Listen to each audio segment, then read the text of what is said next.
Now, those problems we've just heard are not new. You, no doubt, remember them from your early days with the band. I remember a couple of things from your early days as well with Thin Lizzy. I mean, obviously the music has changed a lot from the times when you first started to the kind of music we just heard Expand display, but do you think it's any easier these days to be successful? Are the problems the same? I'd say it's harder now than it was in the old days. And I think that there's certain problems that are still the same. There's obviously, because times have changed, so have some of the problems, you know, but in general I'd say it would be a lot harder now, simply because money is tighter and there's not as many live gigs where you can make as much, you know, a living. Yeah, no, that's true. I know from the David Kidd Jensen Roadshow, that is absolutely true. We've asked Phil in today to give us some tips on how to get on in the music business. It's your chance to tap his brains, coming in on the phone shortly, but Philip, Dave, and John have some questions for you. First of all, before they ask you questions, what did you think of what you heard from them? It sounded good. Obviously, I would have liked a stronger bass part, but you know, being a bass player himself. Yeah. Okay, John. Another job. Yeah, I thought. Okay, we've been going for about a year now, and you've just been talking about the early days with Thin Lizzy. But can you remember what it was like in your early days? For instance, how did you get record companies to come and see you? One of the ways, well, simply by sending somebody over, and because we were based in Dublin and Ireland, so what we used to do is find somebody who would put money into the band, and therefore they could become the manager, and then like send them off to England to try and get record companies to come and check us out, either with tapes or, you know, by a reputation live, try and build up a good reputation live. I think the strongest thing for the band was, you know, keeping the belief within the band. Once the band believed in itself and could keep going, you know, we knew that it was just a matter of time before we got a break, and we were quite prepared to sacrifice everything, you know, like to pack up, leave home, go to another country, you know, just so I mean there has to be a strong will and a belief in what you're doing, you know. Do you believe it's better to build an audience following first, rather than go for? I'm a firm believer that the longer it takes you to make it, the longer it'll take you to come back down. You know, you'll always find that the people that make it very quick are the people that go out of, style very quick. Hope then. You were talking about a manager when you were first started. I mean, how important do you think a manager is? Can you do it on your own? It's pretty hard. I mean, there's a lot of there's an attitude now in record companies where there's sort of people who have intelligence, you know, whereas in the old days, like, you couldn't look outrageous and then walk into a straight record company and go, you know, because they'd be too busy looking at you to be listening, and it'd throw them. So you always needed somebody who looked fairly respectable to go in and talk to them on their level. Now, record companies have changed, and sort of A&R departments are sort of people who are a little more understandable. So the manager doesn't have to look that, but he does have to have a good business sense. He's got to be able to manage your affairs, which is so that you can just get on with worrying about the music. So there's no point in having a bad manager? No point whatsoever. I mean, the only point where it may be important to have a bad manager is the type that who can give you a record deal, can break you, you know. Like, I wouldn't say like Alan Klein was a bad manager, but for example, like the Beatles and the Rolling Stones both used them to make them money, and then they got rid of him, sort of thing. Not because he was a great manager, but because he could get money. So for one specific thing, he was good. I didn't mean so if as in well, there's no, obviously. Studio time's pretty expensive. Do you reckon it's important to spend a lot of money on making a demo tape, or can you do it sort of a bit cheap and they'll get the idea? I think initially, you know, because money is tight and studio time is expensive, that you should try and do it as cheaply as possible with a reasonable sound, and leave X amount to the guys' imaginations. You know, if you can't sell it, if a song doesn't stand up on an acoustic guitar or whatever, it shouldn't. You know. All right. At this point, I'd like to thank the guys from Expandis for coming in today. Anything that you'd like to ask Phil Lynott about getting on in the music business, please give us a call. The lines are open right now on 015804411. While you're dialing, here is some solo music from Phil Lynott. It's his current single, and it's all about Dublin, isn't it? Yeah. It's called Hometown. Old Town. 15. He's probably, I guess, a musician I've known longer since I came over from Canada. That's a single called Old Town. It's a solo single from you. And you were saying while it was on that it's very different from the new Thin Lizzy album. Yeah, because Thin Lizzy have a new guitar player. Who is he? His name is John Sykes. He comes from, he used to play with the Tigers, you know, Tigers of Pantang. But he's really fast and aggressive player, so Lizzy's, you know, the Thin Lizzy sound now is really raunchy and aggressive, because with my solo album coming out, I don't want anybody to think that Thin Lizzy are going soft, because my solo album is like full of soft songs, you know? Right. So it's but the Lizzy album is like really raunchy. When's it out? Like light and fast. It should be coming out in about January, I think. Okay, let's go to the phones quickly from Basingstoke. Stan is on line 3. Hello there, Stan. Hello?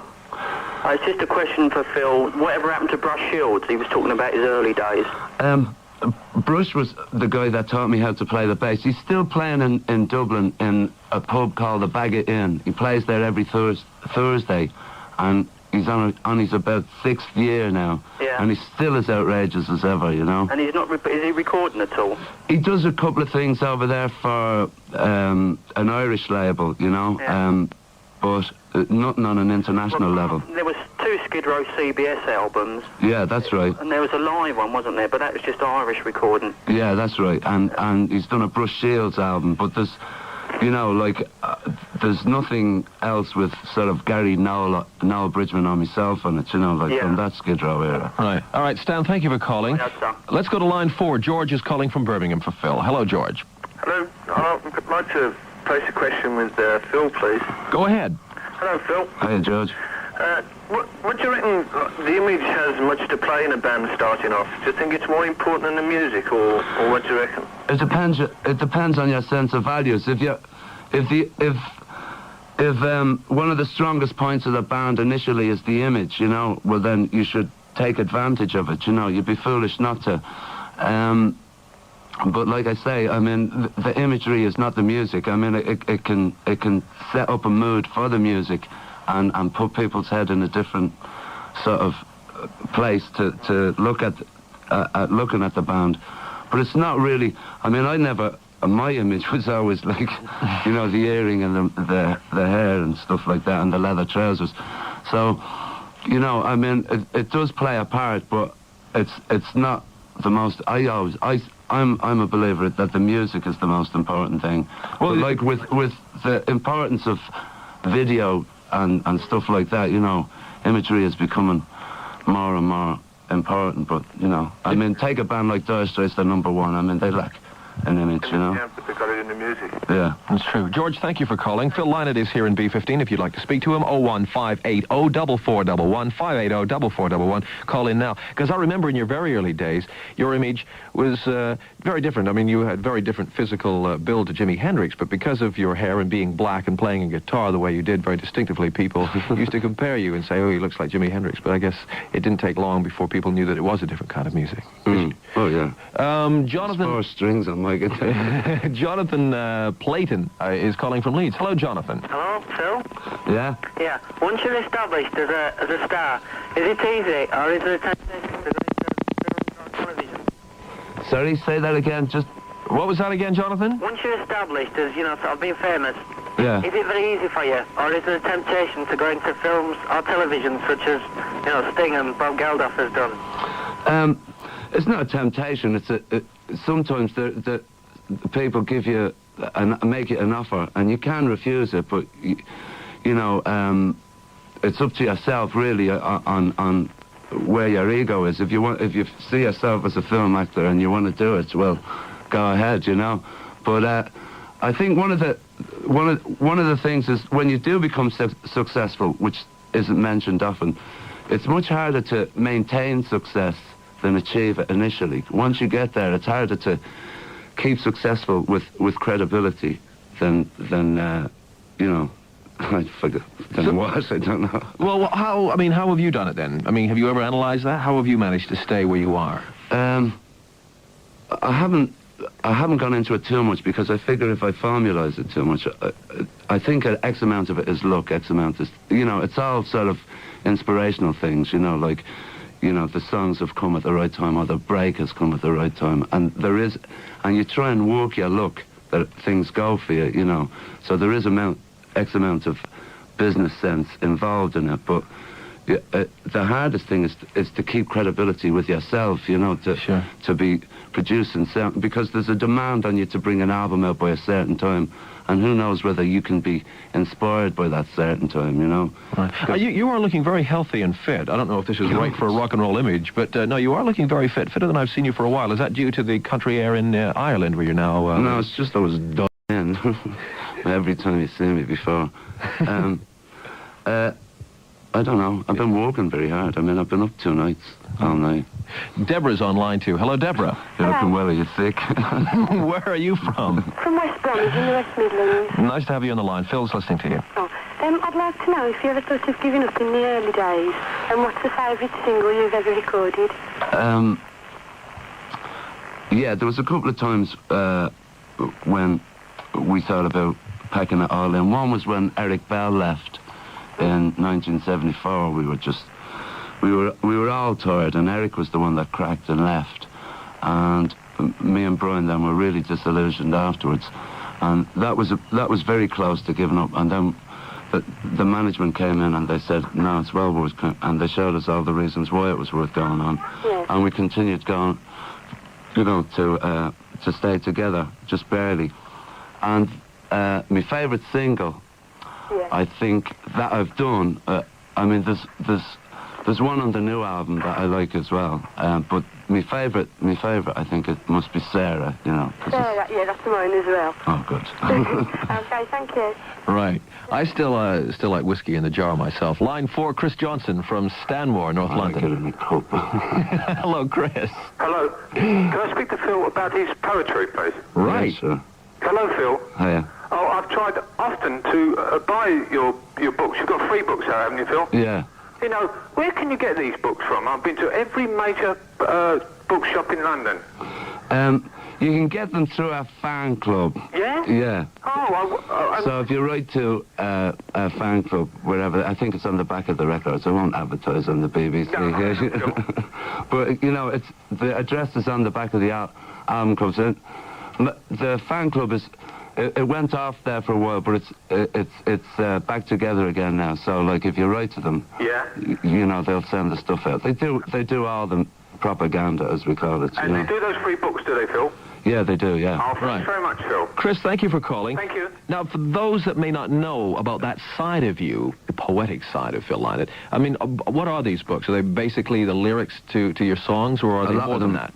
A lot of them are the lyrics in a readable form, without all the music, you know, because I spend a lot of time, and some of them are just sort of poetry that I wrote, and snippets here and there, you know, so I've got another one on the way, you know, but... Thank you, Phil Lynott. Cheers, thanks. I look forward to hearing the new Lizzie material. I've always been a sucker for your solo stuff because I like the soft, sentimental side of the things you do. And make sure, if you can, please, that we can get a copy of the new album in for my program next week. It comes out. It finally comes out this week. Good. Out this Friday. All right. Friday.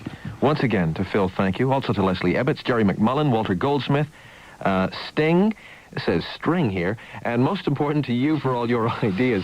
Studio B15 takes a break for a bit. My thanks now to Chris Longley, responsible for all these Sundays between 2:30 and 4 o'clock. Dave, Simon, Jane, Howard, and David. Hope we'll all be back soon. I will be back next Sunday, though, with my new music show, a program called Music Now, followed by The History of Pop Radio. That's a new lineup on Sunday afternoons next week.